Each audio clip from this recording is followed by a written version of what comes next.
Okay, welcome to the show, folks. I hope you find it all well. Just a couple of things before we get into what we're going to be talking about tonight, or what we're going to be doing tonight. Last night's show was a one-off, off the cuff. Rob took the night off, a bit of a rest. Well, he never really took the night off because he came on this show. But we were trying to get him to have a little bit of a rest.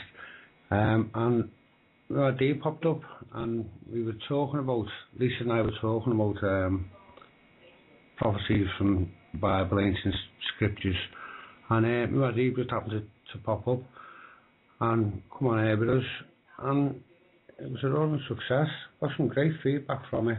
I say it was just a ad-lib show really, so I was really pleased with that last night. And obviously I'd like to thank Lisa and Rob for coming on the show.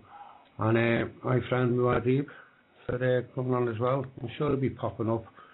He did say he was going to bow out after the Operation Jubilee on November the 5th. It wasn't a success, but I think he's had second thoughts, and I've spoken with him myself, and we need people like him to remain active.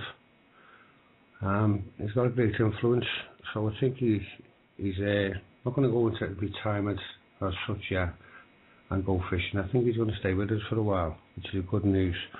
Just move on a bit to the conference. Just played the jingle there. It says in the jingle, the ticket is £10 for 7 excellent speakers. 7 speakers have got solution-based, not just rehashing and regurgitating the same old information and then hoping you'll buy a DVD or a book or go to the next gig that they do and all this business and charge you 60 quid for the pleasure of it.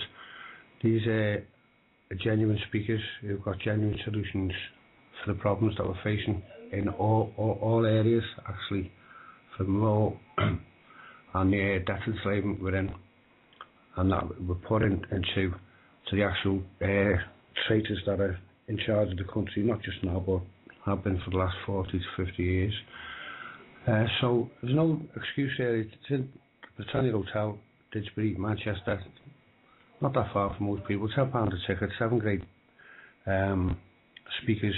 And also, just say in the jingle today, get tickets, use a donate button. A lot of people I know aren't that comfortable. I'm one of them with putting details on the internet. And certainly, I found PayPal difficult with myself. Somebody has to do it for me when I go on to donate.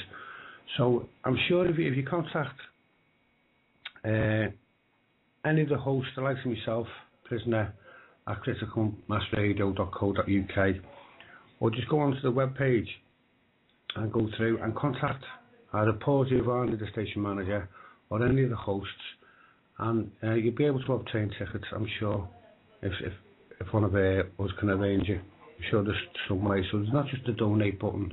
I'm sure we can get tickets. Not a lot of people turn up on the day, which you normally do. It's Saturday the 24th of November from 11 AM till 9. Okay, just a quick mention of Lisa's show again. Just excellent. I know I say it every week, but it is. And it's going to be a shame to lose if we have to for a couple of weeks while she sorts out the domestic problems. But Lisa, brilliant show again, and what a wonderful guest, Mary. That's showing what that, to me, that's people power. And Mary, that is people power. This is what we can do. Just grassroots people, just getting out there and doing something and making a change in our own small communities, which then makes a change to areas around it, the communities, other people see, they're having a go to doing well, let's fire ourselves. Brilliant show, Lisa. Alex's show last night, another storm. Where he gets them from, I don't know. Just unbelievable to listen back to. For me, it's, people say, Alex might use language now. Okay, that's fair enough. We're all adults. You know what I mean? It's after 9 o'clock. It's after the watershed. No problem at all for me. With Alex, what I'd say, it's his passion, his delivery. When he's delivering the information, and it's passion and power that he uses to put it across.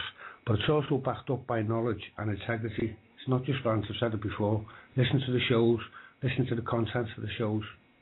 The information is unbelievable, and it's not rehashed. It's all information that he's researched himself and brought forward and put out there, and he's not scared of putting it out there. If you listen to any of the podcasts of the shows, not afraid at all of putting it out there. Another one, type likes of Alex, that we need more of. So well done to you, mate. Tonight's show, right, we're going back to the roundtable format that we done a few weeks ago. There'll be myself, Pippa will be joining me as usual, and David Lioyd, who's joined us on the show a few times. We basically, David, by the way, is a contributor to the Panel Tech show on City Talk Radio in Liverpool, FM station on a Sunday night. That's a great show as well. Anyone wants to catch him on that. And what we basically do is we put up a couple of topics, throw a couple of topics in there, and we just go with the flow. We just see where the discussion takes us, and it usually works out okay.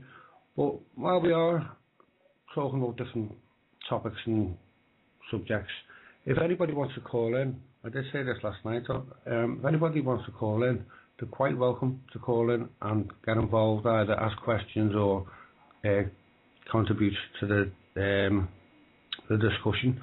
Last night I did get a couple of callers, and I do apologise.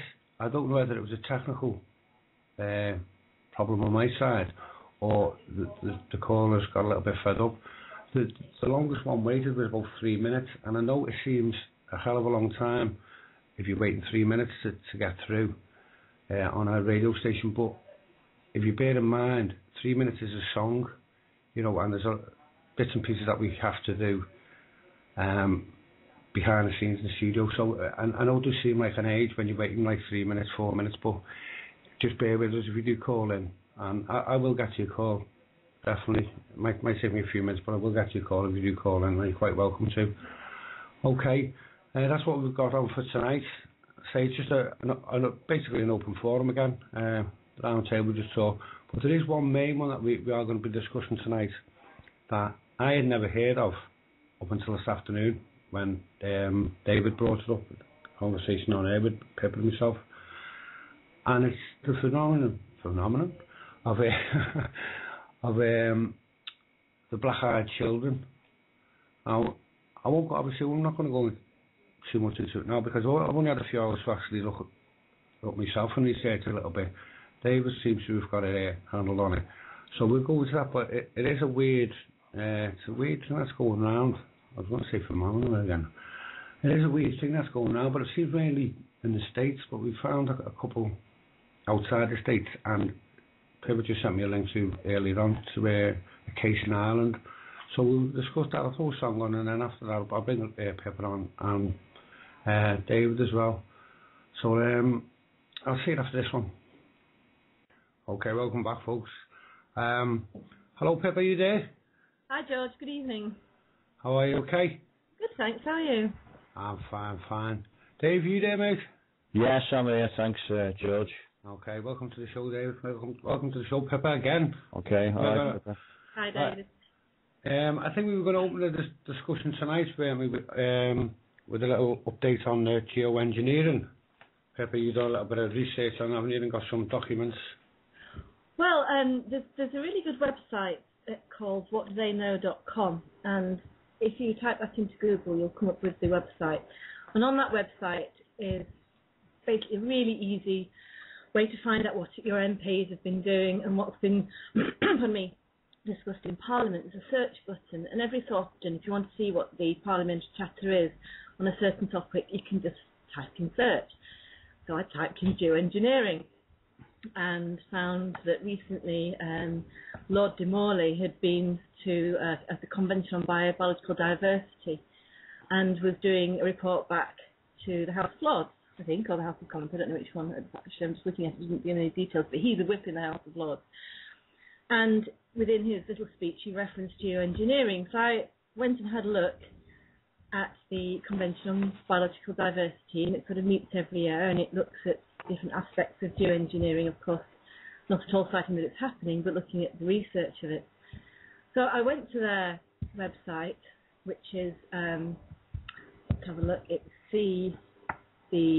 which I presume is international, and they had sort of the update on there of what was happening with geoengineering, which really was just that they were still doing researching. But it was interesting that they sort of talked about or gave quite high prominence to the consultation of indigenous people if geoengineering was to take place. And I didn't realise, but apparently there is a United Nations Declaration on the Rights of Indigenous People, which gives them rights concerning land, water, air, education, medicine, etc., etc. And I think every single one of human beings on the planet Earth is indigenous. I don't know where we would class who isn't indigenous and who's indigenous. I think we all know where they're going with this indigenous people thing. Obviously, it would be the Indians, Aborigines, Maoris. We're looking at those sort of tribes of people. But aren't we all a tribe? So I thought, well, okay, I'm indigenous. I'm Caucasian. I'm in Europe. It's pretty indigenous, and presumably these rights apply to me as well. So you can Google it, and it's an 18-page document that comes as a PDF file for me. And there's loads of articles, and Article 29 reads, Indigenous peoples have the right to the conservation and protection of the environment and the productive capacity of their lands, territories and resources. States shall establish and implement assistance programs for Indigenous peoples for such conservation and protection without discrimination. States shall take effective measures to ensure that no storage or disposal of hazardous materials takes place in the lands or territories of Indigenous peoples without their free, prior and informed consent. States shall also take the effective measures to ensure, as needed, that programs for monitoring, maintaining and restoring the health of Indigenous peoples as developed and implemented by peoples affected by such materials are duly implemented. And, my thought was really to use this convention in the form of a Freedom of Information request to the Department of the Environment and Department of Climate Change, because they have admitted, I think a couple of years ago, in a paper that they were doing experiments with aerosol spraying, and I would like to know where they were doing it. And seeing as I'm Indigenous, I think they're breaking this particular article of this convention, and I'll just really to test whether or not it applies, this convention, if it's any good. I mean, I guess states can break conventions. It doesn't mean to say that they then can be taken to court, because the convention isn't law as far as I understand.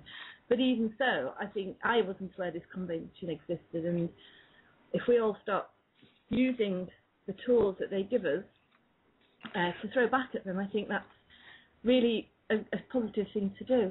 I mean, people might have their own opinion of the United Nations, with Agenda 21 and such things, but, it's there, we should use it, I think. So my thought was to test it, really.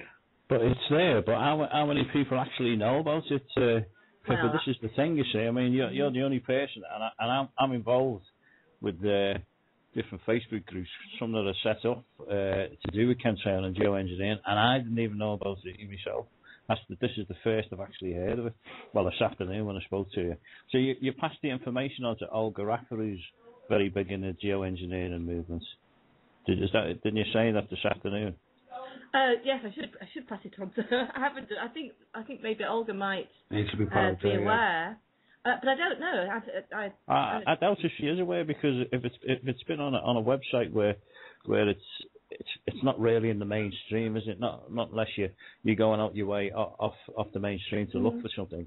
I think you've done really well picking it up, and this is it. You see that what they're passing around is probably some sort of an initiative or memorandum to say that this is going ahead and talk about Indigenous people, but at the same time you're going to carry on doing it. All these things. When you read it, was it just come over as proposals? Did it, Pippa?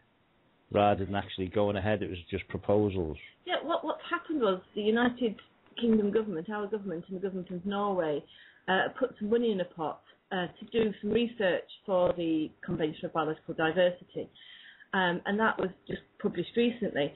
And I've got a copy of it on my computer. It's a Word document. It's 104 pages long. And actually, it's if I could take the time to read through it, it just cites research after research after research after research, and I have skimmed through it, literally just taken a few pages at random and read it. I've not seen anywhere at all by any scientific body that it's a good idea to put stuff in the environment. So all of them are warning that it's not proven science, we shouldn't be doing it, we really have to be on our last legs to do it, we need to explore every other avenue before this type of geoengineering is It's interesting because, anyone in the chemtrail community or geoengineering community know that it's been going on for at least 15, 20 years. It's costing. Well, actually, there's actually a figure been put on it of $5 billion per year. Now, whether that's just in the States or worldwide, I don't know. But what they do is they come up with things like SPICE, the stratospheric particle injection for climate engineering, and it's put forward by 4 or 5 universities. And they're trying to do things that it's just a smokescreen, because we know that the main thing is going on anyway worldwide. Project Cloverleaf, it's called. But these universities all get funded, so they get paid all sorts of money to do these mad so-called experiments, which is just putting a pipe on a balloon in the air half a mile up and firing water out of it, and to evaluate the effectiveness and side effects of a broad range of geoengineering proposals. And it's anyway, when this was proposed, everybody in the community wrote to them, left emails, and they actually put it off for 6 to 9 months. This was about a year ago, but they were talking about actually taking it up again. But we bombarded the page, the actual university page, saying, and listen, you're blind down on now. I'll tell you what they use: aluminium and barium in an aerosol spray. Just plain as the nose on your face. Walk outside and you'll see the trails outside. And we actually managed to get it put off for 6 to 9 months. But they were talking about actually going ahead with it in the end. But I haven't heard anything since. But all these things are just great proposals, and we must look after the people. But in the meantime, we'll keep on doing it and make sure they're paying for it. I think people. That's how it seems. I think people as well, Dave, I think it's time that we started using their language, because I've got a sneaky feeling that chemtrails, the actual term, was put out for us to pick up on, or the alternative media and community to pick up on. And then as soon as anybody mentions chemtrails, because it's out there, people have got something to latch onto to say, oh, chemtrails, and they don't even understand what you're going on about today, but it's one of them, oh, chemtrails, conspiracy theories, blah, blah, blah, you're nuts, all this. I think people should start using the likes of aerosol spraying, that's what it is. Okay, Dennis Kuznets, the American politician, he actually prepared a paper called the Space Preservation Act, and there's been a couple of different types of Space Preservation Act as the time's gone on, all to do with owning the upper atmosphere, like Star Wars and that, and exotic weapons. Yeah. And he actually mentions in paragraph 7, I think it's 7A, chemtrails, the word chemtrails. So he actually started the word off. But when I set up a Facebook page, I actually emailed Rosalind Peterson, who's probably one of the main people in the geoengineering community in America, California Skywatch, and also another geoengineering group that she's involved in. And she said, whatever you do, when you set your group up, don't call it chemtrails, because at that time, 2 years ago, it was just classed as a conspiracy. It was linked to conspiracy.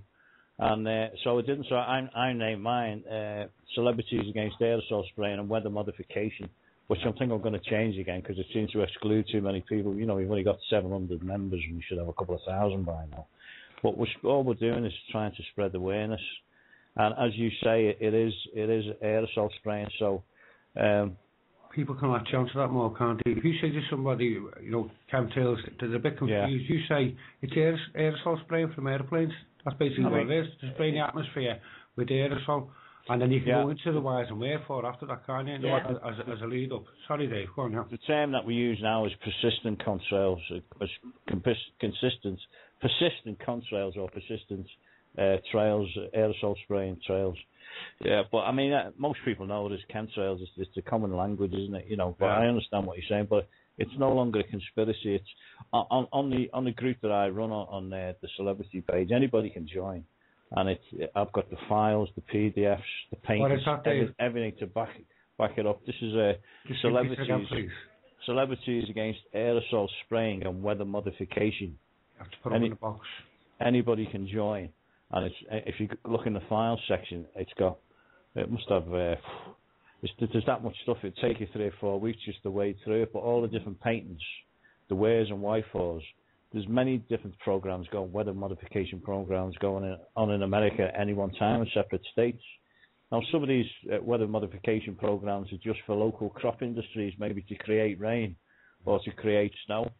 But they don't let each other know what's going on, and the governments only let you know what they want you to know. But it is an interesting, ongoing subject. And the more people that are made aware of it, the more chance we have of stopping it. That's the way I see it. We have to, because we are being sprayed like bugs. We're being sprayed like bugs, you know what I mean? And the very air that we're breathing. Yeah. And there's all sorts of talk that they're actually, it's also an easy way of spreading certain viruses or different diseases, and also nanotechnology. Yeah. What they call smart dust. Yeah. And in this smart dust, it senses the heat, the temperature, different things around it. So you could be thousands of miles away and picking up readings from somewhere where you want to know what's going on around it. For all intents and purposes, they react to radio frequencies as well. Yeah. Like having a little satellite, but millions of them all over the place. Well, HAARP interacts with it, doesn't it? Well, that's it. Yeah. Well, that's what the chemtrails.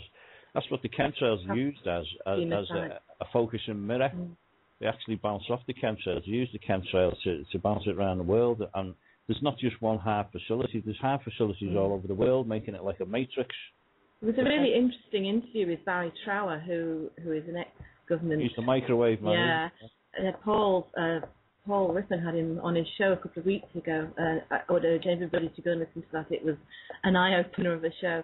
But he was sort of saying how HAARP bounces off the ionosphere at an angle of 42 degrees. And I follow somebody called Dutch Synth on the internet who looks at he's great, has sort of earthquake watches and HAARP rings and that. And just actually, if you Google him and go to his website, one of the first couple of posts down is the microwave, the radiation energy that was pushing Hurricane Sandy. They were manipulating the hurricane to hit exactly where. I mean, that was all engineered. But I mean, the evidence is there. It's all in plain sight, and they can't hide it. But what are we doing about it? And there's actual radiation spikes or whatever power this HAARP is using. It's there. It's actually recorded, and you can see it on tape. And one of the main guys on the page that I run on Facebook is an ex-weatherman called Scott Stevens. He was a weatherman for 20 years. He has his own webpage called Weather Wars, and he said he was just reporting the weather as the corporations wanted it to go. You know what I mean? In other words, they were engineering the weather, and he was reporting. He said weather systems were coming from nowhere because they were just being made by chemtrails, chem bombs, and directed by HAARP. So other weathermen know what's going on, but they just will not speak out. Apart from the Swedish politician Pernilla Hagberg, he's the only high-profile person to speak out.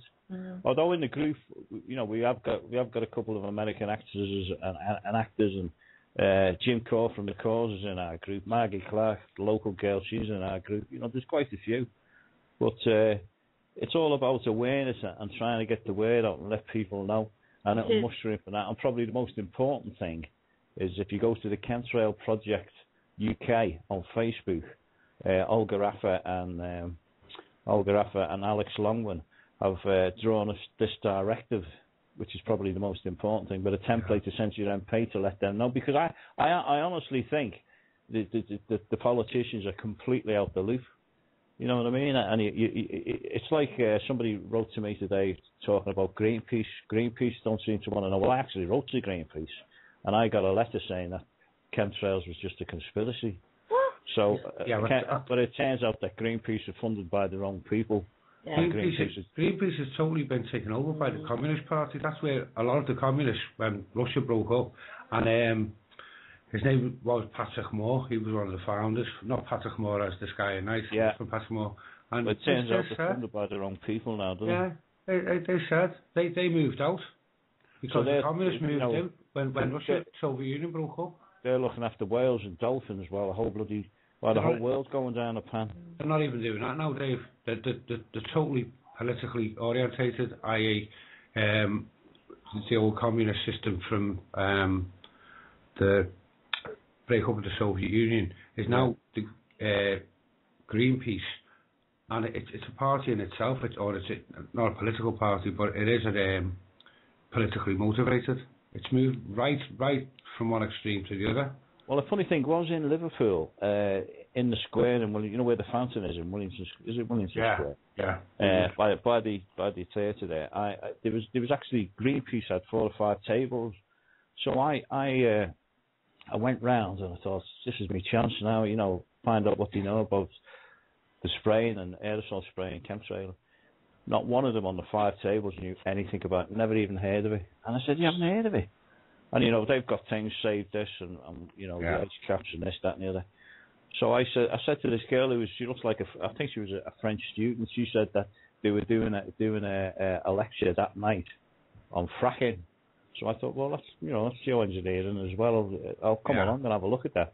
And she said at the end, I'll give you 5 minutes to get up and have a word, you know, which wasn't easy because I've never talked in front of anybody before. Wow, you know, and I just at the end, the fact that the fracking is coming to the UK, it's already going on in Blackpool, and if you've been given the go ahead, obviously there's backhanders going left, right, and centre. Allegedly, be big money made out of this fracking, but to what cost to the people and the water table and that, you know, the environment. But anyway, so I got up. I think there was about 40 or 50 people there, and I give a little, just a quick heads up on, you know, what was going on, and just put the seed in the mind that they'll go in and tap in chemtrails on YouTube and take it from there. It's all, as I say, it's all about awareness. The more the people know, it's the 100 monkey syndrome, isn't it? Yeah. Wow. Yeah, so that was good. So how many people were there, David? Just out of interest. There was about 40 to 50 people. Right. That's good. So 40 people that are more aware than they were and most before. Mind you, I must admit, before we went into the lecture hall to hear about the fracking, I'd already told 30 or 40 of them, outlining what, you know, what's going on. I had all my leaflets on me and that, you see, so that was good. Very good. Just going back to the fracking, I think I mentioned a couple of weeks ago about a situation down in Louisiana in the States called Bayou Corn, and they've got a sinkhole happening now above a salt dome. That's getting bigger and bigger and bigger, and the American government has been storing methane and butane and oils and in these domes that they've already mined salt from. And we were talking earlier on, David, and you were saying that the fracking in the United States is massive, and obviously if it's fracking on a fault line, it has implications. And this is what I think, and I think what everybody else is thinking, what's happening down there. But they're also having spontaneous, what's the word? Spontaneity, you know what I mean? Sort of explosions happening all over the stage, and there's been a massive one recently. You could Google it, and they were sort of saying, well, we think it's an appliance. It's not an appliance. You know, it's an explosion that big. There have to be a lot of gas in a very, you know, in a whole house for it to have gone up like that. So they've got problems at the moment with fracking over there. Yeah, and they've said as well, the same as over the chemtrail, and the actual statement that came out from the authorities is when they were asked over the effects that this could have on the climate, on the population, on the future generations, their reply was, well, we don't know yet because we haven't done enough research on it. And it's the same over the fracking. That's their answer to it is, well, we grab the money now and worry about it later. Exactly. Yeah, that was David Keith of the University of Calgary. He said we're just what was the exact words he used? We're just free riding on our grandkids. That's what he said. And he said we do not know. And one of the people that was taken from the film What in the World Are They Spraying? One of the guys in the audience, he said, so So you're going to spray 20,000 tons of aluminium aerosol spray, and it's not going to have any effect. And he didn't know. He said, we haven't done enough research. So why the hell is he proposing it? And in fact, he was talking from a proposal standpoint, not knowing full well it was going on outside anyway. It's absolutely unbelievable that they getting away with it. It really is. If you look at the figures, though, for the hospital admittances, just in Britain alone, and especially in the London area, because they seem to get sprayed heavy for some reason, probably because it's the capital. And year on year, if you look at just people with no other medical condition at all, but have been admitted into hospital with respiratory problems, having difficulty breathing, feeling this closeness, like an asthma, a very, really bad asthma attack. That's right. And if you look year on year, from the late 90s to, I think you can even get the figures up to this year, it's unbelievable, the increase, I think Olga or Alex got some figures, and it's gone up and up and up. Yeah. And the amount of people who've got Alzheimer's is through the roof. It's at an all-time high. Now, it turns out that people who've got Alzheimer's actually have aluminium in the brain. So tell me how the hell it gets there. Obviously they're ingesting it, breathing it. We're all breathing it, and it's building up slowly but surely over time. So what should be another 50-year lifespan for you, Pippa, maybe, but not for me. It might only be 10 or 15 years. Who knows? Yeah. Who knows? But that's a fact. Alzheimer's is at an all-time high in the UK. Regardless of what your view on geoengineering is in chemtrails, you've only got to go on some of the aeroplane tracker websites to see the amount of aeroplanes in the air. I mean, commercial flights, we've got cargo flights, we've got drones now coming on. They've just tested an autonomous drone in the United States that can weave its way around trees, and they're on about sort of having these manless cargo planes. So regardless of that, the amount of aviation fuel and CO2 or whatever's going up there, it's obviously having an impact. And there's a satellite station in Scotland, I can't remember the name of it, but they put a photograph of satellite pictures of the UK, and one of them is contrails. We have aeroplane contrails, ship contrails, and now if it was a contrail, it would have dispersed. So yes, you're right, absolutely, they're persistent contrails. Persistent contrails should not exist because they should be ice. So something's up there, even if you're not going to sort of go down the geoengineering route, there's something up there, something terribly wrong, and we should. It's really dangerous. As I mentioned, the American company, the aircraft company, is called Evergreen, and that's been said to be a CIA front company. Now this Evergreen is gigantic, and they deal with aluminium mining as well, so they've got their hand in that as well. And I know what you're talking about. I've seen the pictures where the space station's been flying over, and it took photographs, and you can see it's 3 or 4 states wide these trails crisscrossing, and it's actually making weather. They're actually making cirrus clouds, making weather fronts, but the false clouds, the man-made clouds, in other words, so they can actually make man-made weather systems, and that's why when it becomes very cold here, and they say it's snowing and the jet streams move, it's because they've moved the bloody jet stream with half. They can agitate the ionosphere on the edge, and it actually moves the jet stream, so we get cold weather. And what's you've got to follow the money. The gas companies make more money. The electricity companies make more money. It's all about money and power. That's what I think at the end of the day, and complete domination he wants. And also as well, I mean, if people want to know, I know most of our listeners obviously are aware, or they wouldn't be probably listening to the station, but there are new listeners who would just find out about this type of information. And there are things that are referred to now as whiteouts. And I believe we had one today, Dave, here, because where the sky, it looks like a murky white, but you can see the light of the sun, but there's no sunshine. There's no sunlight getting through. I would say 6 out of 10 days is a complete. It's either grey or completely white. Yeah. And it's the effect of that is we're not getting any vitamin D. I mean, I think I've mentioned this before, but if you don't get vitamin D, it lowers your immune system. Yeah. And now, if they want to do, if the powers of be decide, well, we want to do something and pass this flu virus around, or the M1H1, which some people think that it could be in the offer in the future sometime, and it could wipe a lot of people out because they're already undernourished and they're not getting enough vitamin D. Well, the government chief medical officer advises that all under 5 take vitamin D supplements, and I didn't know that as a parent. So any parents out there, go and check it out. Apparently the government's telling you that you should be feeding your under 5-year-olds extra vitamin D because they're not getting enough. Well, the main one is it's vitamin D3. This is the one, and it can help stop up to 100 different types of cancer. Yeah. I take a supplement every day. I mean it's expensive, but it's worth it. Like just on that, while I think on, so we don't leave it in all doom and gloom when we do move on, is there are available on YouTube. I think somebody just made a comment in the box there in the chat room about magnesium. But if you go onto YouTube or just Google, there are a lot of supplements, vitamins, etc., and methods of combating. People have come up with of combating the effects of chemtrails. As you say, vitamin D3 is one of the, magnesium's another. I think there's a few other things out there, but you don't have to.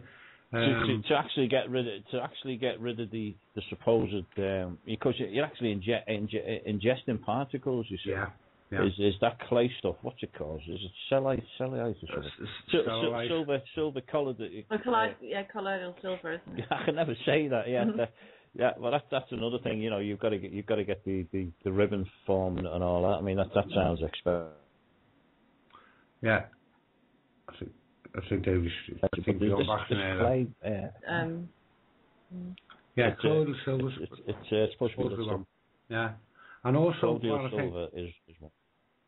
Well, I think on as well, Pippa, if you will, that the UN documents. We know what kind of animal the United Nations is anyway, but this document we can use document their own documentation against them. Both Robs and Tutu Dave are using the United Nations Universal Declaration of Human Rights against the system, and also the European Convention on Human Rights for human rights, and the likes of that document for the United Nations. Was it Indigenous? It's the United Nations Declaration on the Rights of Indigenous People. Okay. Just before, can we post that up? I'm just kind of read another article which might be of interest to people who are self-medicating, either with cannabis or with other things. It says here, Article 24, Indigenous peoples have the right to their traditional medicines and to maintain their health practices, including the conservation of their vital medicinal plants, animals and minerals. Indigenous individuals also have the right to access, without any discrimination, to all social and health services. That's interesting, isn't it? Yeah, that can be used against them. See, people need to. I'd say we can post this up on not only on the web page but in the chat room as well. For anybody who wants to look into it. Is this for Europe, is it, Pippa? Because I couldn't see that working in America. It's everywhere because it's United Nations. It's United Nations. But you have to sign up for these conventions, and interestingly enough, America hasn't signed up for the UN Convention on Human Rights. There you go. Yeah. So I mean, I don't know if we have signed up for this particular convention. I guess we probably have, but I think we are okay at signing up. Certainly, we've signed up for the Human Rights Convention. And I say they're not law; we can't break them, but they're sort of standards to hold up and to be. Yes, these are their own documents that can be used back against them. But this aerosol spraying is a subject that's not going to go away, and eventually it will come into the mainstream because there'll be a tipping point. Yeah. Where people like Pernilla Hagberg, the Swedish MP, and somebody will ask questions in the House. I know you said there's one person that did mention chemtrails, but he's not in the government anymore. That didn't take too long to get rid of him, did it? For whatever reason, he's left. But we need people who are sympathetic, or at least this is the air that you breathe. Everybody breathes. I just cannot believe it, and they're playing with it. And you can guarantee that somewhere along the line, we're paying for it as well. Well, it's not just the air we breathe, we're eating it as well, because it's falling to the ground. Oh, of course, it's going into the soil. In the water, the crops, everything. It affects everybody on the planet. almost like terraforming. I mean, you have to sort of think, what actually is the agenda behind this? Because nobody in their right mind would, well, it just grates against every bone in my body, just to aerosol fine metals into the air of this planet. I mean, okay, if it's warming up, it's warming up, but I think we've said this before, other planets are warming up too. This isn't just a phenomenon that we're making here, so... And also, there's another thing to try and drive it home a little bit more to people, is the studies have shown that this mix of aluminium, barium, etc., once it's ingested into your system, which you can't get away from it, basically if you're breathing air, once it's ingested into your system, it's 10,000 times more toxic than having lead in your system. Now, we were all told about lead when we were kids, over lead piping, etc., and things like that. Now, this is 10,000 times more toxic than that. So, I mean, if people, can't realise the effects of what this aerosol spray is doing to them, aluminium affects the brain and everything. Yeah. But barium can affect your kidneys, everything in your body that's all your organs, valuable, all your organs. It can cause all sorts of side effects. And over time, it gets worse, Now, it might be a certain age group is susceptible more than other age groups, but, it's not on, is it? It's just not on. And they're the two main ingredients, but there's a whole range of ingredients that strontium, and there's an endless list of elements that are being sprayed on us. I've even heard particulates is the word, George, you're right. Yeah, I've even heard reports that some commercial flyers are even it's in the fuel, in the jet fuel now. Now, if that's the case, we're really in trouble, because it just magnifies everything by God knows how many times. And apparently, it's something to do with certain workers are allowed to. I think it's something to do with I don't know if it's in the toilets or something, but there's certain work going on the plane, and something's being added, like canisters or something, which adds to the jet fuel, but it's put in a certain place in the plane where no one else is allowed to go. And there's plenty of evidence online for this. Yeah, well, sorry, Dave. And you've heard cases of people on the plane, the crew and the passengers getting sick, and they've had to bring the plane down, and you don't know why. Now, whether there's a backdraft or something, because something's escaping in the plane, or whether it's just toxic fumes from somewhere else, makes you wonder, what's going on. Yeah, exactly. Okay, what we're going to do, we're going to put a song on, and we're going to move on to what. George, sorry, no, go on. I was just going to say, just before you go, if anybody wants to know what the website, if you want to know what the government's talking about, just type in the search engine, it's theyworkforyou.com. Also, as well, there's another website called whatdotheyknow.com, and this lists all the freedom of information requests that have been made to our UK government. And just type in geoengineering. There have been lots and lots of people freedom of information requesting the government about geoengineering to no avail whatsoever. And these are the freedom of information requests that have gone through that site. This isn't including all the, other hundreds of freedom of information requests that have gone from private email. So if you want to see how they're denying it or what's been talked about in Parliament on this, if you use those two websites, I'll put them in the chat box. And I'll say the link, well, that's for anything. What do they know? That's for, not just for chemtrails, that's for anything. And also, we will, Pippa, please post that link up to the United Nations. Yes, that's done. I've done that already. Okay, I'll play a song and get a coffee or something, and after this we'll move on to this weird black-eyed children. Welcome back. Just on the jingle again.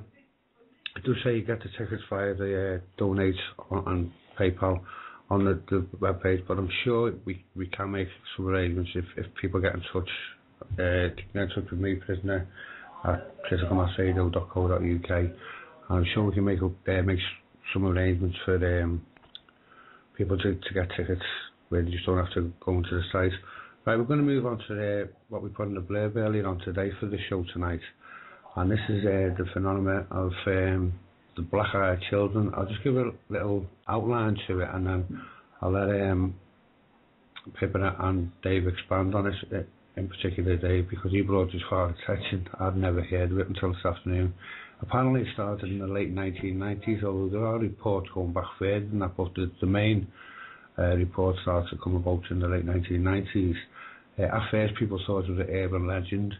Basically young children between the ages of, roughly between the ages of 8 and 13 or early teens, appearing and disappearing, or appearing at people's doors, asking to be let into the houses, or turn up people's cars, asking them to take them in the cars to be let into the houses. The thing about it is that these children seem to have totally black eyes, pupils, everything, just like a oil substance in their eyes. And I left from there. There's a book actually by a man named David Weatherly. Might try and get him on if we go any further with this at some stage in a few weeks or something. But he has actually wrote a book called Black Eyed Children, if anybody wants to check out. But you can just Google it, Black Eyed Children or Black Eyed Kids, on YouTube, and there's a lot of ones there. George, it sounds like an urban myth, doesn't it, mate? It sounds completely mad. But these people, Dave, the first incident was reported by a prison warden in the States. Now this is a big 6'7" man who's looked after the people on death row, and seen violent attacks, people killed in the prison, everything else. This is it seems like a genuine report. He said when he seen these children at his door, he just knocked on his door, asked to be invited in. It reminds me somewhere of the vampirical beings of the original legend or myth of the vampire is that the vampire cannot come into your home. You have to invite the evil vampire in, and it seems something like on the lines of that they wouldn't push to come into the house. You would ask to be invited. Yeah. Well, I've got a case here that was slightly different. It was reported by journalist Brian Bettel in 1998. According to Bettel, two boys approached him while he was sitting in his parked car. Bettel described the kids as being, stylishly clothed and olive-skinned kids. The boys asked for a ride home, explaining that they were on the way to the movies, but had forgotten their money, which doesn't make sense anyway. Why would you want to get in someone else's car to go back to his house because they'd forgotten their money? Bethel claimed that he was overwhelmed by a fight or flight response, but nevertheless tempted to allow the boys' entrance into the vehicle. He resisted the urge, which only seemed to agitate the boys. He grew ever more adamant that they needed to be allowed into the car. It was then that Bethel finally noticed their cold black eyes, whereupon he was paralysed with fear. The black-eyed beings seemed to realise that their window of opportunity was closing, and their demands reached a fever pitch, and at which point he collected himself and promptly exited the scene in his car. Baxter called as the abbreviation, Black-Eyed Kids. BKs, yeah. BKs. Yeah. There's various cases of as you say, of people who are actually in the house, and they knock on the door. There's a woman who was sitting in my bedroom reading a book when about 11 o'clock I heard a knocking, a slow, constant one. I got up out of bed to see what it was. I looked out of the window and to my surprise saw two children. I opened the window and asked them what they wanted. They replied by saying, "Let us in." I said no and asked what they wanted. "We want to use your bathroom," they said. I was quite shocked that the children, about 10 years old, were wandering around at this time of night asking to use a stranger's bathroom. So he closed the window, but as I looked at them through the glass, I noticed their eyes. And I've never seen eyes like them. They were black, completely black. I got the feeling of evil and unhappiness that surrounded me. It was horrible, she said. Yeah, so there's 3 or 4 cases here that I'm just reading out to you now. There's another one that spoke to me as well, of a lady. It was about 2 or 3 o'clock in the morning, and she heard the same. It seems to be this rhythmic knock that they do on the door. It's like robotic. It was the description that was used, and she heard it on her like the back doors, which are glass, and she just heard this knock. Yeah. She went and she said there was just a boy on his own there. The same, the pale sort of like false plastics or plastic looking skin, totally black eyes.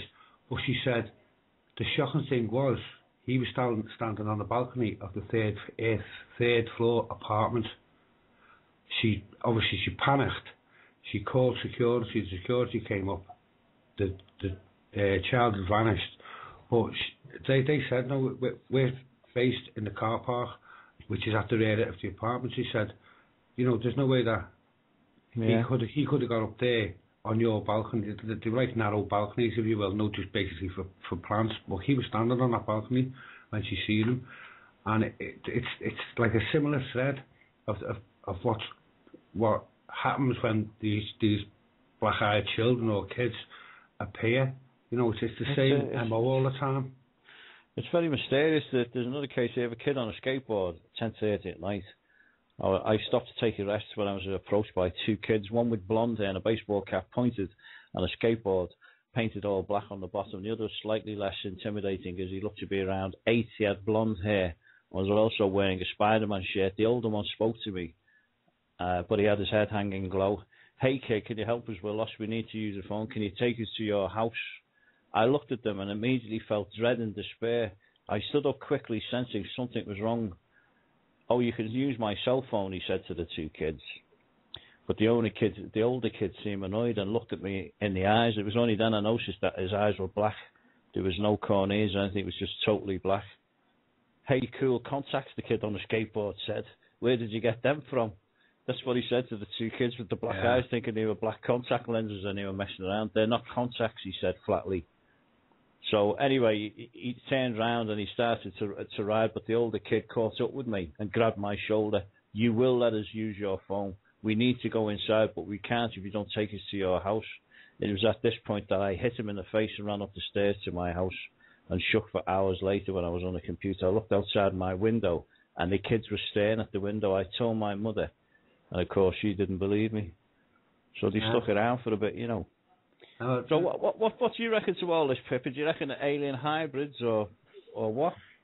You know, it's interesting because I've had a look at it this afternoon as well, because I hadn't heard of this before with the conversation. And it's really creeped me out a little bit. And I'm not a sensitive, sort of psychically sensitive person particularly, but it's really creeped me out because it I don't know, there's something quite inhuman about it. Yeah, I think it probably is. But it brings to mind an X-file. Or something in an X-file from years, 20 years ago, wasn't it, when the X-Files was on? Yeah. But I did think also as well, a hybrid of a human and a grey because of the eyes. And it also brought to mind with some of the things I've been looking at on the internet, almost like the Harry Potter, you know, the Death Eaters, the strays, or the waste that I don't know if you've read Harry Potter or seen any of the Harry Potter movies, but they have... I can't remember what the name is now, but they have these entities that suck your soul out of your body. And I think this sort of chill and fear goes right to the core of people when they see these kids. And I think when you're on a really immortal danger like that, on a soul level, then that's what struck me about this. People weren't just afraid, they were struck with fear, and it really unnerved them. And it's unnerved me a little bit sort of looking at it. Maybe it's just an instinctive thing, not wanting, because the eyes are so important, aren't they? We look at people's eyes when we speak to people, and if there's nothing there, then what's behind this black eye, this void? I think that's instinctively doesn't sit well with me, so I can imagine these people being freaked out by it. Sorry, Pippa, what struck me about it as well is, one, with it being children, and two, is the absolute, the underlying thread in it is the absolute fear and terror in adults. Yeah. Just by these two children, or even if there's one on their own, or two children standing in front of them. They said, it's, as you said there, Dave, it's either fear or flight. It absolutely terrifies adults. It's just a weird phenomenon. In this clip I'm looking at there, it says the query, as fascinating as it is, what the heck are these things, is frustrating as it would seem that Becks dwell in that nebulous void between demonology, ufology, cryptozoology, and the plain old paranormal. This is a dark and perplexing realm, whereas within the most eccentric entities, such as the New Jersey Devil or the Point Pleasant Mothman among them, are said to exist, carving their own unique niches in this distinctly different discipline. But another thing is, I was talking about alien hybrids, the scant bit of evidence that suggests that Bex might be the result of a strange synthesis of human and extraterrestrial DNA comes not from reported UFOs seen at the sites of Bex encounters, which as far as I know has never happened, but from the vague reference some female aliens abductees have towards encountering half-human, half-grey alien babies that were allegedly created utilizing their unfertilized eggs, which were extracted from and during the diminutive extraterrestrials' notorious invasive examinations. More than 100 unfortunate women have claimed to come into contact with humanoid babies, which they described as having olive-shaded skin and jet black, almost almond-shaped eyes. Frankly, this wild supposition offers barely enough data to even call it a theory, but more plausible explanation might be that Bex are actually lost souls. There is a few explanations I've heard. With regard to the alien hybrid, I can see where that's coming from, because the reports say that they do have difficulty in speech, and they just seem to keep repeating phrases as though they've been taught them, and at that age, obviously, they've got a vocabulary, but they seem to be repeating the same and in a monotone voice as well, as though it's basically, if we learn another language, although you might be able to say the word, it's how you pronounce them, and how the dialect is. Whereas these seem to be like programmed robots, where when they're asked questions, they just come back with the same, like as the description is, monotone, robotic, bland question over and over again. And also, George, it's interesting that these things all seem to take place at night. Now, it's well known that with the greys, they have this like a black covering over their eyes, which is supposed to shade them from sunlight more than anything. It's like reptiles have like a lid, don't they, when they're underwater? Like a film over their eyes. Well, these grey aliens are supposed to have like it's like a lens, a black lens or a dark lens. I've seen that on Prince Philip, So it makes them look like it's completely black, and it's interesting that they only seem to come out at night. Now, here's some more interesting news from the Daily Mail today. Now, we're talking about something that's so far-fetched, you can't quite grasp it, but it turns out in America there's been 30 GM babies born, genetically modified babies. It's unbelievable, isn't it, George? Really? I mean, the technology for the hybrid, I mean, obviously from Dolly the sheep, right away, we know through genetics now, people, if it was allowed ethically, that they could pick the colour of the skin, the colour of the hair, the colour of the eyes, everything about how they wanted, what sex they wanted the baby to be, etc. Yeah. We know that technology has been around for a hell of a lot of years. So, I mean, across either a deliberate experiment and also the reports, see, they interact on what you'd like to describe them as, but also the reports, they seem to just suddenly appear and then suddenly disappear. Mm. Now, for me, that's either coming from some form of craft and then going back into some form of craft, or they're being dropped off by whoever and then being monitored how they interact and how the people interact with them, and then if it gets to a certain stage, then they're taken back to what, I don't know, a facility or whatever. I don't know. It just seemed the reports correspond right the way through.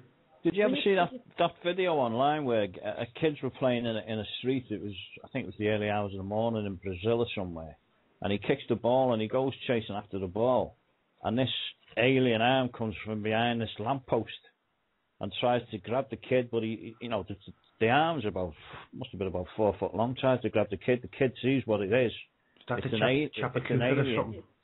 No, it wasn't a Chapacuti. That's a different thing altogether. He tried to grab the kid, and the kid ran, and they they made a bit of a replay of reconstruction what had happened when they took scientists down there. There was Geiger counters, there was radiation and everything. So this kid was trying to get grabbed in the middle of the night. But it's this thing about the genetically modified kids, the disclosure that 30 healthy babies were born after a series of experiments. Well, 15 of the children were born 3 years ago. And now there's a massive argument, debate about ethics, the ethics of it, because it turns out that the genetic. Yeah. Sorry, I was going to say I think this genetic. There's been other stuff, isn't there, on the internet where they've built these superhuman beings that don't feel empathy, that can get up after being. That's right, and I think if you were going to go down that route with genetic engineering, you'd want this army, wouldn't you? You'd want a super army that was going to, Sorry, can I just interrupt a minute, because I was just looking into the chat room, and Future Solution has put a post in it, and it says, I think it's a carry on. It says, prior to this, only infertile women were able to conceive using IVF. Last year, Professor Cohen said that his expertise would allow him to clone children, a prospect treated with horror by the mainstream scientific community. The quote is, "It would be an afternoon's work for one of my students," he said, adding that he had been approached by at least 3 individuals wishing to create a clone child, but to turn down their requests. So I mean, that's how mundane it is. So how long before you get a cloned army of blonde, blue-eyed children, growing up? I've heard about that before somewhere. Super soldiers, yeah. Well, yeah. And it says here, genetic fingerprints on 1 2-year-old child confirm that they had inherited DNA from 3 adults, 2 women and 1 man. The fact that children have inherited the extra genes and incorporated them into their germline means that they will in turn be able to pass them on to their own offspring. Altering human genetics, in effect tinkering with the very makeup of our species, is a technique shunned by the vast majority of the world's scientists. Geneticists fear that one day the method could be used to create a new super race of humans with extra desired characteristics such as strength or high intelligence, or, as we were just saying, super soldiers. Now, there's a fantastic video about this girl, Akara, what's her second name? You know what, I was talking to you this afternoon, Pippa, about a thing called AMASH. Yeah. Oh, yeah. It's actually AMMACH. It's actually short for Anonymous Mind Management Abductee Contact Helpline. Is this the video where they've been run over by cars with 2 sisters? Was it BBC that was filming? Yeah, well, I think those 2 were definitely under some sort of mind control. Those poor girls. They appeared to be part of some sort of project. And one of them got run over, didn't she, on the motorway? No, this is a separate thing. This is for people who think that they might be whistleblowers in some way, or their experiences. They may feel like they've been abducted, or they may have had a Beck incident that we just found out about. Like Simon Parks, he's a counsellor in Whitby, reckons his real mother, is an alien, a mantoid, 6-foot mantoid, but he reckons he remembered as a child where when he was sick and his mother had to go out to earn money, that these grey aliens looked after him. And apparently, at some time in the future, he was visited by his alien mother who was a mantoid, and it goes into it anyway. He's one of the AMAC interviews, but there's over 250 interviews, and one of them is with a girl called Akara. I can't think of a second. I'll find it. But she is a super soldier, or she was going to be a super soldier. She was in training, and it turns out that this girl, she was as a youngster, she was very what's the word? Not a medium, but she was into all that sort of stuff. Psychic, that's it, yeah. Now, these super soldiers are genetically modified people. Remote view is linked to a super soldier are amazing physical specimens, very quick reflexes. And these super soldiers take a vaccine that helps them remote view. And he knows where they're all switched on. Apparently, it reckons that many of the military soldiers are chipped with alien technology being used by the military en masse. The military has access to a thin layer of the astral plane where ETs and other dimensional timelines exist. That was one there. One of the references to the black-eyed children was whether there's some form of either interdimensional being or like a paranormal entity as such, because he said one of the articles, I think the article that Pippa sent through to me, but I never had a chance to read all of it just before the show, was that, as you said earlier, whether the feeding off the soul, no, that's the purpose of them making these visits. And as I said, the reference to the vampire, after you don't try and force their way in, they're waiting to be invited in. The crucial thing, what happens when they do come in? Well, there's been reports, I was going to go on to that. There's two things.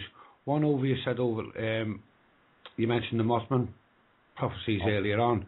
There's a man said that he did actually let them in, and he said it seemed to be a sort of omen because once he'd let them in and then again they disappeared, suddenly he turned his back, turned again, and they were gone.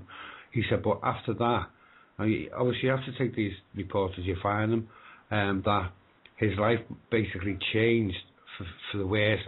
All the bad luck that you could think of happened to him with regards to his job, his health, his family's health, his house, everything. He said it's just his life. He was doing okay, but his life just took a downturn, and they seem to be, as in although the Mothman prophecies was basically a forewarning of a disaster or something bad that happened.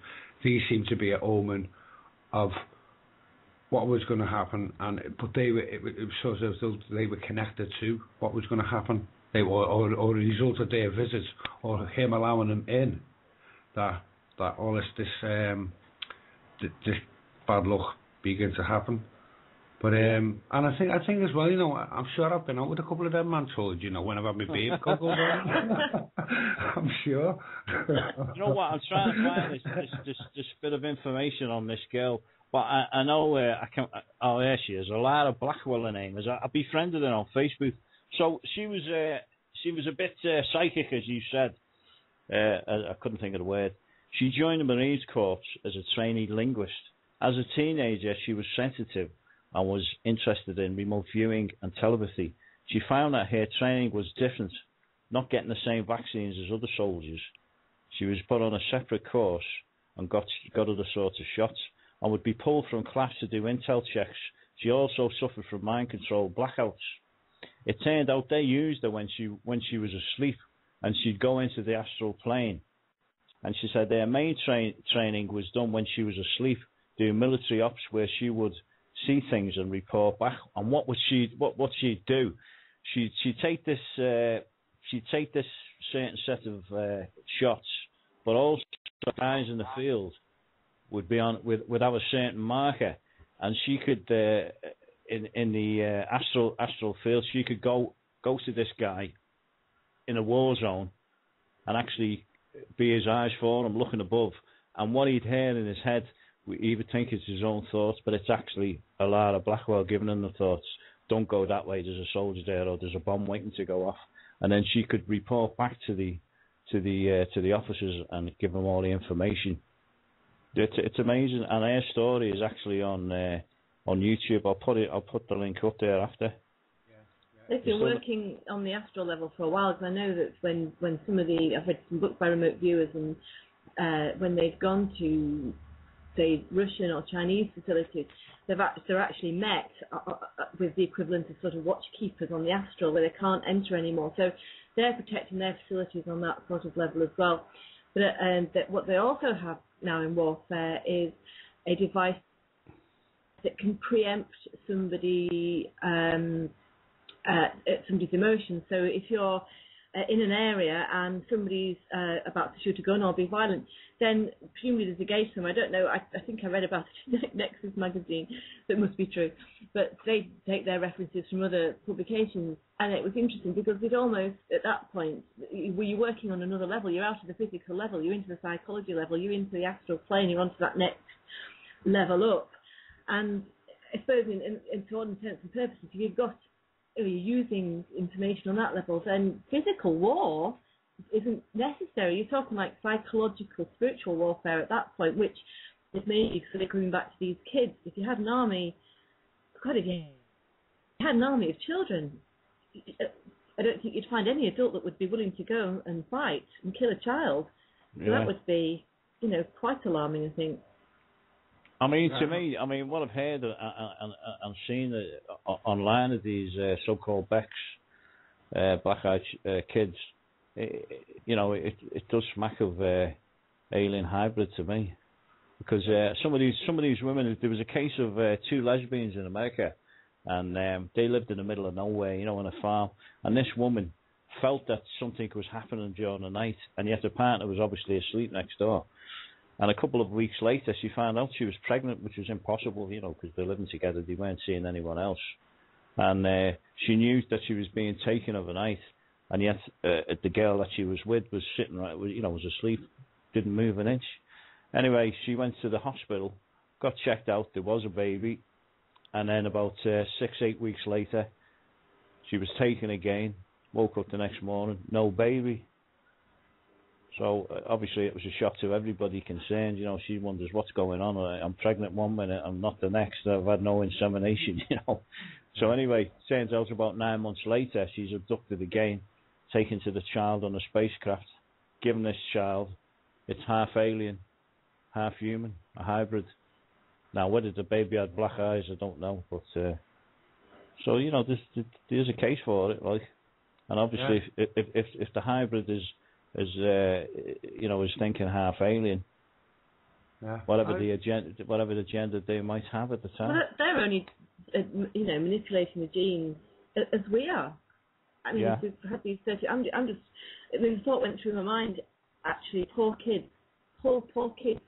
How are they going to feel when they want to have kids themselves, knowing that they have no clue what their DNA is and their genetic makeup, or really even what impact that's going to have? I mean, are we going to see United Nations Declaration on the Rights of the Genetically Modified Peoples? Because it's unbelievable.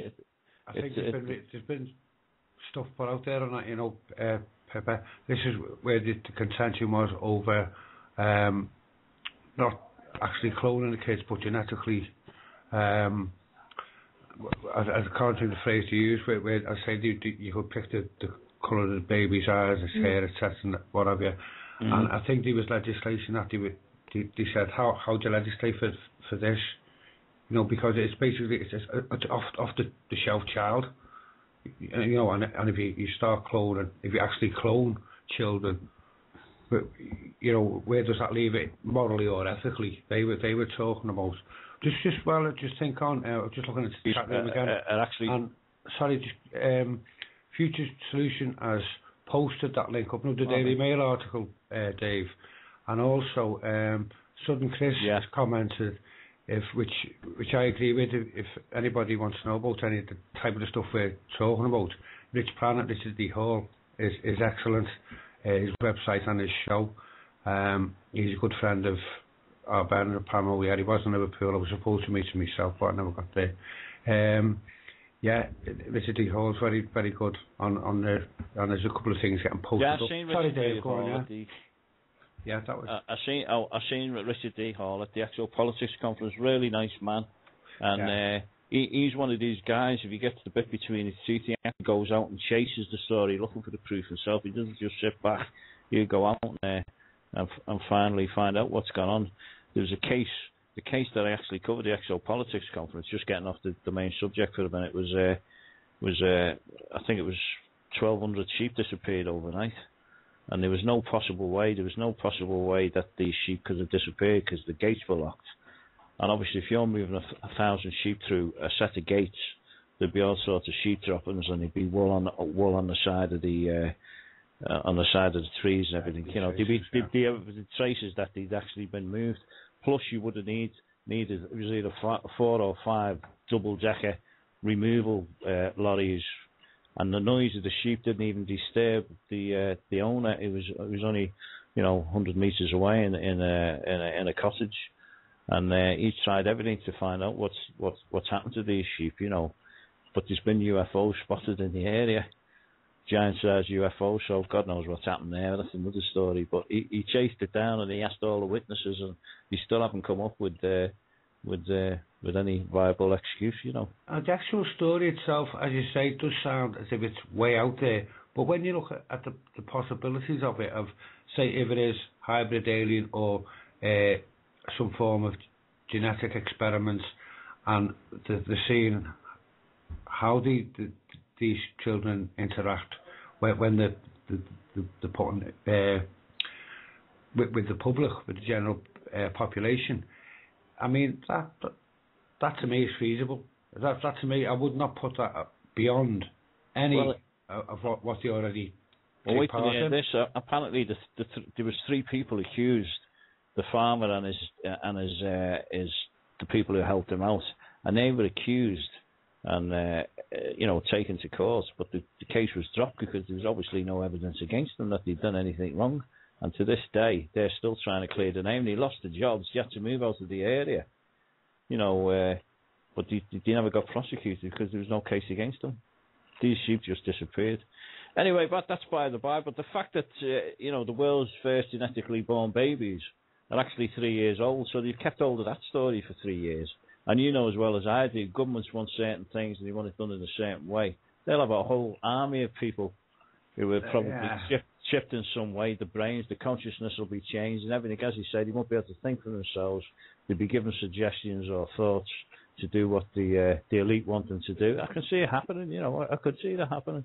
And these kids, although it seems like an urban myth, there's more and more reports coming through. So it makes you wonder what's going on, doesn't it? And credible people. I'm just going to take a short break again, just play a song, and we follow up on this and then see where it takes us. What others I'd actually be offered to. We have about 3.5 minutes. Okay. Yeah. Next time we're we'll have to take him out. Brilliant, today. Just getting back to the black-eyed children. Just another point that I wanted to bring up over it was the vampire side of it. Right, I'm going to what people have said, what they think it was. Once said to me, the one point to some form of experimentation, whether it's alien or whether it's genetic or whatever it is. But the vampire one seemed to stick with me as well. The being invited in and the pale look and like the deathly look of the skin. But I can't see the connection with it being white children. Why not adults as well? Just. Or has there been any reports of adults? I never looked into that. Or is it just this exclusively seems to be children? I think there's reports on this the website I was looking at before of actually older women, adult women, actually doing the same thing. Going to somebody's house, knocking on the door, asking to be let in. So it's not. It isn't just kids. It seems to be mainly kids. But there's actually been adults seen too. I know this afternoon when we were speaking about this, Pippa, you mentioned about the sentient oil. Yes, I've been doing some decorating recently, and I was listening to some Project Camelot interviews, and there was a guy that came up on there called David Griffin that was talking about a sentient oil that was had been discovered right at the bottom of the ocean, and it's a vast subject. You certainly told it better than I can. But to cut a long story short, he thinks that we went to war with the Falklands rightly over oil, which I think it was over oil and oil fields, but over a particular type of oil which they think they found on an island called Thule Island, Thule Island, and that came back to the UK and went to some labs at Marconi, because we didn't have the facilities like Area 51 to sort of process that alien or alien to this world technology. So this sentient oil is dormant at cold temperatures and under pressure. If you bring this oil up to the surface, it starts to replicate itself. It's nanotechnology. So they have this at the Marconi labs. And I think we were talking about this earlier on. There were quite a few deaths, some very strange, bizarre suicides in the 1980s of Marconi scientists, young ones. And whether somebody was going to talk, I don't know. But anyway, the Deepwater Horizon disaster that happened in 2010, they think, was more of this oil, this sentient oil, this replicating oil that was coming out of the ground. And whether they were mining it or whether they, stumbled on it by mistake. It's Pippa. It had some sort of intelligence. It was intelligent, wasn't it? Yeah. And I've just put a clip up on the forum page there, and it was actually a book written called Open Verdict, where somebody had actually written about all these people who were on the project, and it died mysteriously. And it's as if the secret was out the bag, and he wanted to get it back in the bag. But the whole thing with South Field revolved around the Nazis. The Nazis were said to have gone down to the Antarctic years ago. There's talk about UFOs and bases down in the Antarctic, and South Field is very close to it down there. And this. Sorry, Pippa. I was going to say one of the things that they thought this particular oil could do or would do is it was an off switch to the planet. So say, for example, the experiment went wrong, our genetic experiment, people think we were seeded. If we hadn't reached a level of consciousness, or we were destroying the planet that we're on, which we're doing a very good job at, but at a certain point this oil would come up and basically terraform the planet, get rid of it, get rid of all the experiment, get rid of us, and would start again. But this is why we come back to the X-Files. I can remember watching the X-Files when people's eyes sort of filled up with this black liquid. That's right. Yeah. And this is where I'm sort of joining the dots here with that. Whether or not that has something to do with these black-eyed kids, maybe it has, maybe it hasn't. But it was just an interesting connection there, sort of thinking about the sentient oil, the strangeness of the circumstances of Marconi death. But it's amazing you can talk about two completely different subjects and yet still make a link. You know what I mean? The link is there. Although it's a very tenuous link. The fact is that I do remember seeing that, and they do it underground, and apparently at a certain temperature, when it's frozen, it's neutral, but when it heats up, it becomes more malleable. And as you say, it's probably nanotechnology, and it's thousands of years, tens of thousands of years old, probably. Mm-hmm. I don't think it's a natural substance, but and that particular episode of I don't know whether it was the film one or an episode where they actually put the foot in it, and the next thing, as you say, the eyes fill up and the eyes turn black. And they always say the elite and the people who are the Illuminati, the illuminated ones, because they've got more information than us. They put things out there into the mainstream. That's the truth. There's an element of truth in most things, Yeah, just deepens the mystery. Absolutely. It's a very interesting subject, I mean, that's a really interesting subject. I noticed that you've put a Project Camelot interview with a guy called David Griffin. I'd recommend anybody listen to it, because I hadn't heard any of this just before about sentient oil, Marconi death. And actually, I think I must have been in my late teens when the death happened. I had a vague recollection of it being in the news at the time, but that's all it was to me. But to have sort of listened to it 20 years later and to hear this other take on it, it's just stunning. I mean, he tells a great story anyway. He's a very good interviewee. But yes, please go and have a listen to it, because I went right down the rabbit hole. I went to his website, which I think is exopolitics.org. It's a UK site, and there is so much information there. Well, I think I'll actually ask Dave on Facebook, what does he think about these Becks the black-eyed kids. Could there possibly be a link? You know, he may have a line somewhere along the line. He might know a bit more information on what it is, just a complete, fantasy. That would be interesting. It's certainly an absorbing topic. I learned so much from that. I mean, I'm amazed. I'm amazed, really, Pippa, that single-handedly he's gone down a rabbit hole, and he's come up with a load of rabbits, hasn't he? To get this information, out. Black rabbits, he's come out with black eyes. Opposite of albino. But he really has worked hard on this, and as I say, I've seen his presentation at the last Actual Politics conference. He's a real nice chap. He's down to earth, and he's just trying to spread the truth as he sees it. You know, the real reason why we went through the Falklands, and apparently this base itself we blew it to pieces to close the whatever it was down there. We annihilated it, and that was interesting because that's everything from the Falklands. I think is now in the public domain, but the only thing that isn't, and it has a 50 or 100 year sort of seal on it, is what the activities that happened at Sewell Island, because he went down to the British Library, didn't he, and had a look. That's right, and it really is an interesting subject. As I say, he's a nice guy, and he's delving deeper and deeper into it, but. See where he gets on that one. My eyes, because I knew absolutely nothing about it. You know, as everybody else, we just thought it was about politics. I wouldn't say the Falklands War. You know. Wow, gosh, that must have been quite a lecture to go to, where really nobody had sort of had any sort of heads up on what he was going to talk about. Because I listened to an awful lot of stuff, and this was all news to me. Yeah, well, he was on, and Richard D. Hall was on. And there was a couple of other people. It was a really good. It's in Liverpool. It's definitely worth going to. It's a 2-day affair, you know. But that's the one that Ben attended. That's when I met Ben in town when he was going there.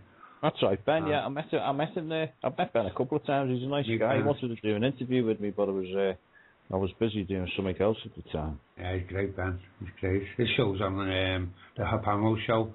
That's right. But he seems to be at every event in the country. I don't know how he does it. You know, holds down a job as well.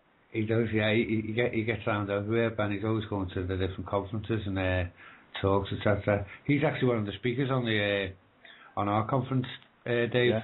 That would be good. He's interviewed some really good people as well over the over the airwaves. He's well connected with them, in that area. He's well connected with them, Ben. Yeah. That's good. Good news. In his own right. I mean, you know what I mean? In his own right. Well, that's good. Any other subjects we can cover before we switch off? Well, we've got like another 5 minutes, so wherever you want to take it. Go on. I was going to ask, is there any indication of how many people might be at this meeting in a couple of weeks' time, the critical mass conference? I think, as I mentioned at the top of the show, the jingle says to get the tickets via the website through the donate button, and it links up to PayPal. Well, I am one of them. A lot of people don't like using PayPal because they say it's papal, you know, it's run by the Vatican. A lot of people just don't like put money. That's the general view on it, and that's who it's owned by. And also, is people. A lot of people don't like putting the bank details. I'm one of them. No, I don't like putting my bank details online. So I think, I'd say, if people are that way inclined, I'd get in touch with the station, get in touch with any of the hosts, and I'm sure we can work out some other arrangements. Well, and I've got a feeling I'll just turn up on the day, you know, and just pay. The main question is, can people pay at the door? That's what. Of course, yeah. Well, if that's the case, I can't see there being any problem, you know, because people will just turn up and pay. I mean, it's going to be a really interesting show. We need to get the advertisement out onto the as many different mediums as possible, Facebook, Twitter, and let the people know what's going on. You know. Do you think, Dave? Do you think Neil of Planet X will give it a little plug, or with it being another radio station, he wouldn't do it? On a Sunday show. It's in Disbury, Manchester, isn't it? It's internet radio. It's not as if it's FM radio in the same city. Yeah. Have a word with him. I don't know. I don't know whether he'd have to pay for that. You see, you know, with it being because I know he does have different advertisements. Tell him I'll get him a ticket. Tell him I'll get him a ticket.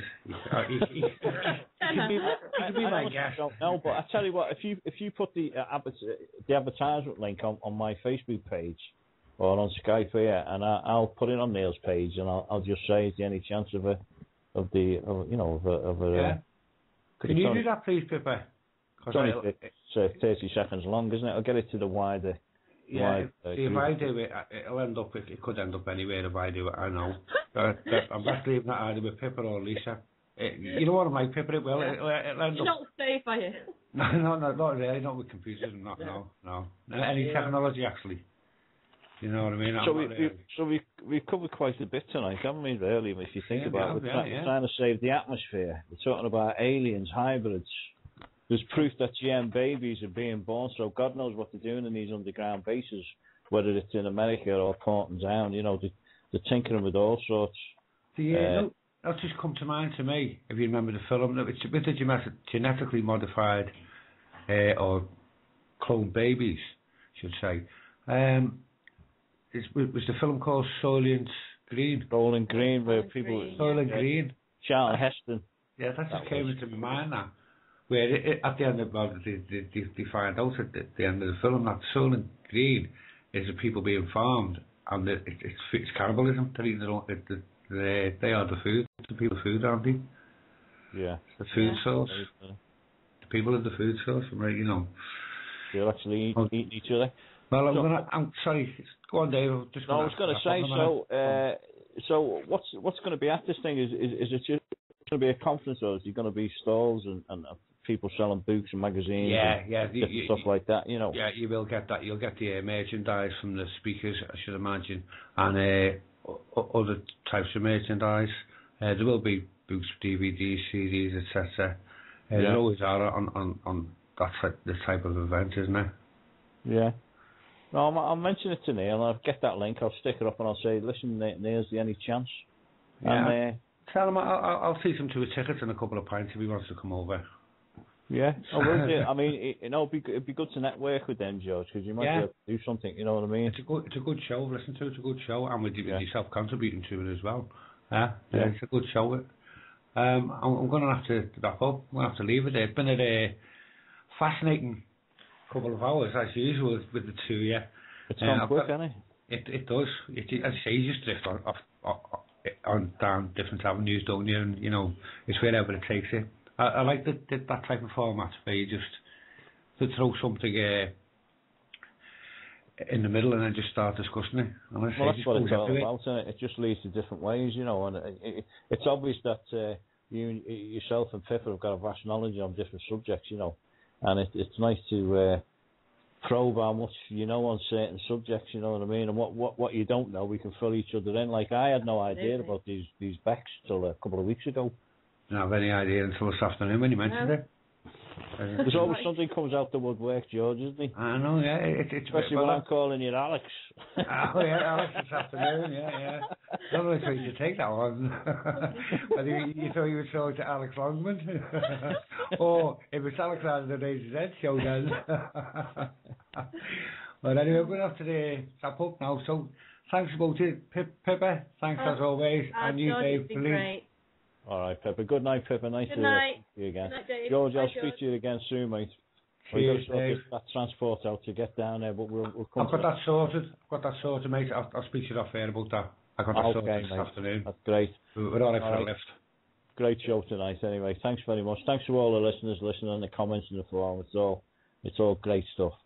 Cheers, Dave. I'll catch up with you a bit later. And you can catch up with you a bit later. Can I show you any call from your end, please? Will do. Yeah. See you later. Signing off.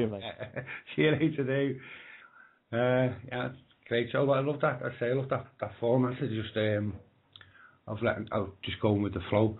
We've only got a couple of minutes, so I'd like to thank obviously Pippa and Dave, and thank all the listeners listening tonight. Hope we'll see you all next week. As I said earlier on, great show again. Only remains for me to say, good night, God bless.